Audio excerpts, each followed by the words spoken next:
मोनसे थार आरो मिनिथाव जाथाय सासे नागालेण्डनि मोजां आलासि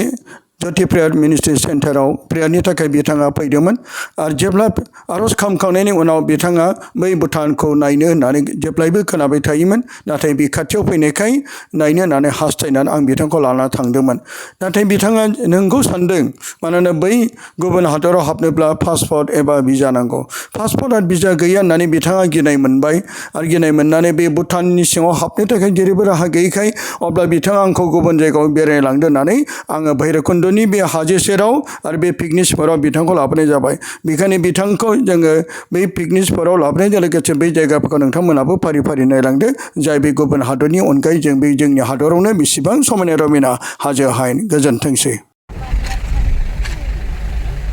भैरबकुन्द पिकनिक स्पटआव जों फैबाय गोबां मानसिफोरा बे जायगायाव पिकनिक जानो फैमारो आं दिनैसो हाबनो मोनदों बे जायगायाव फिसा फिसा बिफांनि सिङाव मानसिफ्रा बार जादों आरो बे पिकनिक स्पटआव गोबां मानसिफ्रा फैदों गोलोम बोथोरनि सम बै माइब्रा हाजो जों जा बे जायगायाव बेरायनो फैबाय पिकनिक स्पट जानुवारि फेब्रुवारिथ' जायगायानो थोआ नै मेलाफोर बायदि गासैबो फिसा फिसा दखानबो दं मा जानो गासैबो दंजोबो नै गोबां गारि मथरबो दं समायना रमायना बबे जायगाथाय बियो बे सिङाव दासो हाबगासिनो दं दिनैसो फार्स्ट फैदों भैरबकुन्दआव फैब्लाबो बे जायगायाव आं हाबफैफेराखैमोन साननांगौ सोरबा सुबुंफ्रा बे ज्योति प्रेयार मिनिस्ट्रि चेनेला मानि थाखाय जेरै इसोरनिल' एबा इसोरनि बोसोनफोरल' थानो नांगौमोन नाथाय जोङो गासैबो इसोरनि सोरजिनाय जों बिफां लाइफां हाजो हायेन जों बेखौ नागारनो हाया मानो जों इसोरनि सोरजिनाय गासैबो बिफां लाइफां मिथिंगा हाजो हायेन बे गासैबो इसोरनि आखायावनो दाजानायखाय जों बेखौ लानानैनो गोबानानै जों जिउ दायो नाथाय जों बे जायगायाव संसारनि बायदि लोंनाय जानाय फेनायजों जोङो बेहाय फैयाखै माने बबेखानि जोङो गोजान जायगानिफ्राय नै माखासे सुइमिं पार्क दं पार्कफोर दं नै सुइमिं पार्कफोर बे जायगायाव सुइमिं पार्क नै बे जायगायाव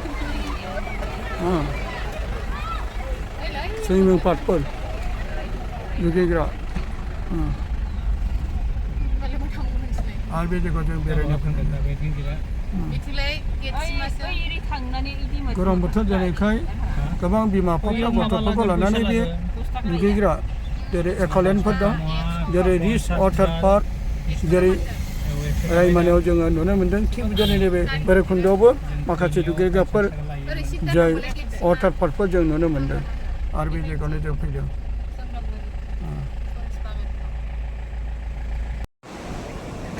क'बा Assam irrigation department Dhansi irrigation project major Bhairabkund district Udalguri BTR Assam name of division Udalguri मासबाद division irrigation Udalguri BTR Assam आन्दायगाफोरजों दा बे जायगायाव बे जाय इरिगेसन धनसि इरिगेसननि प्रजेक्टनि गेजेरावनो जों बेहाय दं आरो बै माइब्रा हाजो नैबे सुइस गेट सुइस गेटनि गेजेराव जों बे दं ओरै दैया बाज्रुमबाय थादों नै सुइस गेटजों बैयाव दे सुइस गेटजों दै बाज्रुमनाय आरो बे बै माइब्रा हाजोआ आथाया गुगानानै माइब्रा खम जानायखाय गुगाजोबो नामा भैरबकुन्दनि माइब्रा हाजो आरो बेहायनो गोबां नाफोरबो मोनो भैरबकुन्दनि ना दा बे जायगायाव जोङो बेरायनो फैदों फारसेथिं भुटान फारसेथिं अरुणाचल आरो फारसेथिं जेरै आसाम इन्डियान बर्डारनि गेजेराव जों दंफैयो आरो बियो भैरबकुन्द सुइस गेट आरो बेहाय माखासे जों नुनो मोन्दों गाहायाव दैया ग्रोम बोहैलांगासिनो दं आरो बे सुइस गेटजों अनदायगाफोर ओरै फारसेथिं जों हिमालय हाजो बै मालायजोनि गुफुर जोमैया बे हाजोआव नांथानो दं आरो जोङो बे जायगायाव बेरायनो फैदों गोबांथार बे समायना हाजो आरो बे सुइस गेट आरो बे जायगायाव जों फैदों लोगोफोर नैबे सुइस गेटआव बाहायनो सोनारनानै बाहायनो हमथानानै जोङो नायो बे जायगायाव जों बेरायनो फैदों आरो फारसेथिं हिमालय हाजो नुबाय दा जों अन्थाइगा लोगोफोर नै बोरैबा मबाइलाव गोग्लैलांब्ला दै बाज्रुमनाय सोरबा दै खाथियाव थानानै जानो हागौ खर' गिदिंनोबो हागौ बै सुइस गेट आरो बै हाजोआ माइब्रा हाजो सोरगिदिं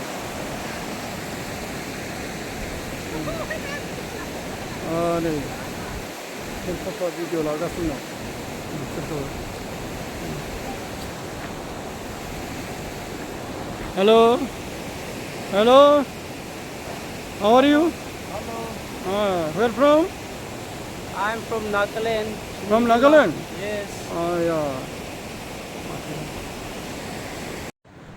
बै सोमखोर मोथांखोर हाजो हिमालय आरो लोगोसे बे दुफावलु जोमै हिमालय हाजोनि गोजौआव गुफुर गुफुर जोमैया गोजौनानै बे हाजोखौ गोबानानै दं बे हाजो आरो बे जोमै जोङो नैबे हिमालय हाजोनि खाथियाव फैदोंमोन आरो बे समायना हाजो दुफावलु जोमै आरो बे गासै मिथिंगानि समायनाफ्रा मानसिनि जिउ मैखुनाव गोजोन होयो मानसिनि जिउआव दङ दुखु आरो जेंना आरो गाबनाय नाथाय इसोरनि बा गासैबो मिथिंगा समायनाफ्रा जोंनि जिउखौ खुसियाव लाबोयो जों बेजोंनो जोंनि दुखु जेंनाफोरखौ बावगारजोबो जों बे जायगायाव फैदों जों गाहायाव ओंखारख्लायबाय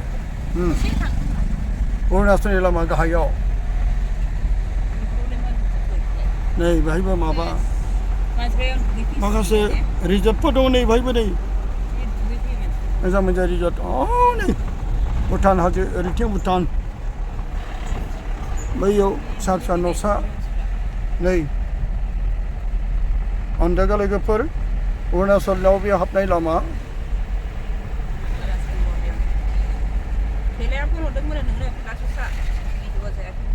जों बे लामाजों थांगासिनो दङ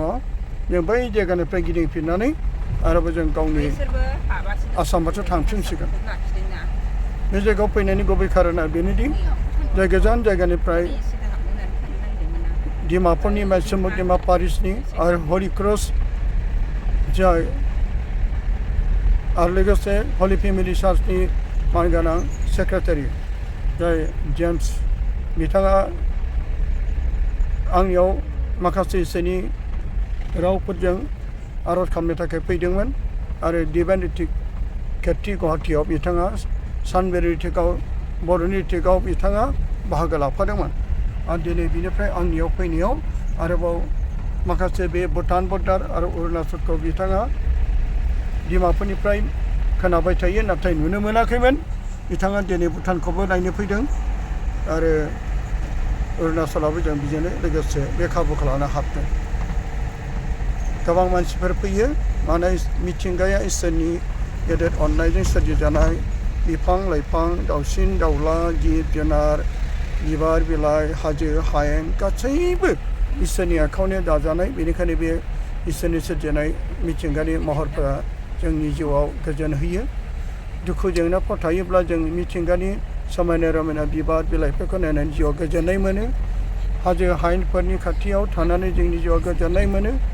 गोबां दुखु न'खरनि टेनसन जेंनाफ्राव थायोब्ला जों मिथिंगानि बै समायना सोमखोर समायना बिफां लाइफां दै बाज्रुम बिबार बिलाइ मिथिंगानि आरो इसोरनि सोरजिनाय दाउमा दाउसानि गाबनाय बेफोर गासैबो मिथिंगानि समायनाया जोंखौ जिउआव गोजोन होयो बेखौ लानानैनो दिनै बिथाङा गावनि जिउनि दुखु जेंनाफोरखौ लोगोसे इसोरनि गेदेर बाथ्राजों फोथायनायजों आर'ज खालामनो फैनायाव दिनै बे जायगायाव बिथाङा नायनो थाखाय जोंखौ लाना फैदों आरो आं बिथांखौ लानानै नैबे जायगायाव लाना फैदों दा जोङो बे जायगायाव थांगासिनो दं नै अरुणाचलनि लामायाव जोङो फैबाय ओरैथिं नै अरुणाचलनि लामा दै बाज्रुमगासिनो दै बोहैगासिनो दं लामायाव नै सोरबा नै जिरायगासिनो दं मालाय माबा जागासिनो नै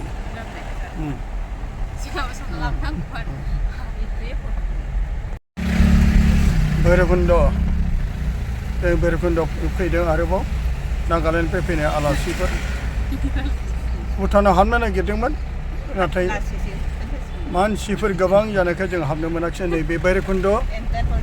बे हाजो माइब्रा हाजो ना बे माइब्रा हाजो बे भैरबकुन्द ब्रिज आरो नैबे भैरबकुन्द स्लुइस गेट नै बै भुटान हाजो ओरै अरुणाचल जों बेयाव थांगासिनो दं जोबोद समायनामोन बे जायगा हाजो सेराव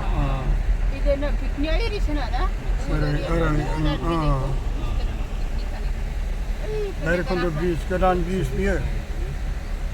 2022 फेब्रुवारियाव जों आलफनसा फिसाबो बे जायगायाव फैदोंमोन बेरायनो फैदोंमोन नै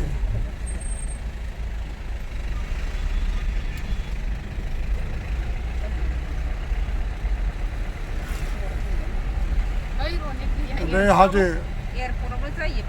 बै हाजोआ निजोम गोमजोर गुलुङा आरो गेलेमा जुग जुगामि आरो जोंनि बे भैरबकुन्द लामा अरुणाचल लामाजों थांगासिनो दं आरो थांग्रा लामाया अरुणाचल थांगासिनो दं मिथिंगानि समायनाय बै सोमखोर आरो नै गुफुर जोमैया बै हाजोनि सायाव गोजावनानै दं बेसे समायना इसोरनि सोरजिनाया दिनै 2025 मायथाइनि 27 जुलाइआव जोङो जों दा बै अरुणाचलथिं एसे हाबफैनोसै जों बै सोमखोर समायना हाजो गुफुर जोमैया अख्राङाव गोजौनानै हाजोआव नांथानानै दं हाजोखौ गोफानानै बे गोबानानै दं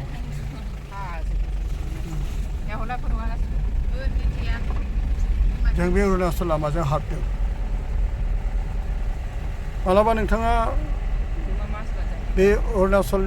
लामाजों फैनाय भैरबकुन्द फैफेरबायना गोबां मानसिफ्रा डिसेम्बरनिफ्राय लानानै जानुवारि फेब्रुवारियाव हाजार मानसिफ्रा बे जायगायाव पिकनिक जानो फैयो फारसेथिं ओरै भुटान फारसेथिं अरुणाचल बै हाजो जों गारि सा थांगासिनो दं गारि गाखोनानै अखा दै मोननानै बिफाङा सोमखोर बिलाइफ्रा खिलिदों आरो बे लामाजों थांलाय फैलाय गोबां गारिफ्राबो थांगासिनो दं जोंबो गंसे गारिजों बे जायगाखौ नायनो फैदों मानोना गोजाननि आलासि फैदों जाय नागालेण्डनिफ्राय डिमापुरनिफ्राय आरो ओरै बै हाजोआव अरुणाचलाव जों गाखोबावनोसै बे हाजोजों आवगायलांबाय था अरुणाचलाव थांग्रा लामा जों अरुणाचल गोथौआव थांलाय बे मोखाङाव थांसिगोन बांद्राय गोथौआव थाङोब्ला जोङो मोनाबोगोन लामायाव मुफुर हाग्रानिफ्राय लख्रा बायदिसिना जिब जुनारफोर ओंखारनो हागौ ओरैथिं नै समायना रमायना साइकेलफोरबो फैदों गोबां गारि फैयो नै बेजों लाइन लायै लाइन गारिफोर खारबोगासिनो दं गोबां गारि जोंनि गारिया थाथ'नांबाय नै बिसोरखौ हगारनांनानै माने लामाया गुसेब बिसोरो अरुणाचलनिफ्राय फैदों जेबो प्रटेक्सन गैया नै साइडजों जानो हागौ बिसोरो आसामाव हाबहैसिगोन बै गाहायावबा नै थाग्रा न'फोर दं नामा टुरिजम प्लेसखौ बे जायगायाव नै सोरनिबा रिजर्ट नामा बाहायबो रिजर्ट खुलिफैदों नामा सोरबा रिजर्टआव ओरै गोबां जानाय लोंनायफोर थायो जोंथ' नै हाजोआवसो गाखोदों हाखा गोजौजोंसो चाइना बर्डार मोनहैसिगोन नामा